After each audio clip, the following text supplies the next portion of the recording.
কাবা ঘরের একজন কালো ইমাম আছে, নাম ইমাম আল কালবানি। উনি লন্ডনে একটা ইন্টারভিউতে বলেছেন, আমার মায়ের বদদোয়া আমাকে কাবা ঘরের ইমাম বানিয়েছে।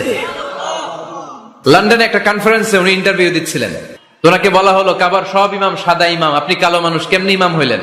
উনি বললেন, আমার মায়ের বদদোয়া আজকে আমাকে কাবা ঘরের ইমাম বানিয়েছে। উনি বললেন, আমি ছোট্টবেলা অনেক বদের হাড্ডি ছিলাম, আমার মতো দুষ্ট আমার এলাকায় কোনো ছেলে ছিল না। মানুষের গালাগালি, মারামারি, দুষ্টামি, ভাঙচুর, চেঁচামেচি, চিৎকার, বিশৃঙ্খলা আমার মতো কেউ বেশি করতে পারতো না। কিন্তু আমার মা ছিল অনেক বড় আল্লাহওয়ালা।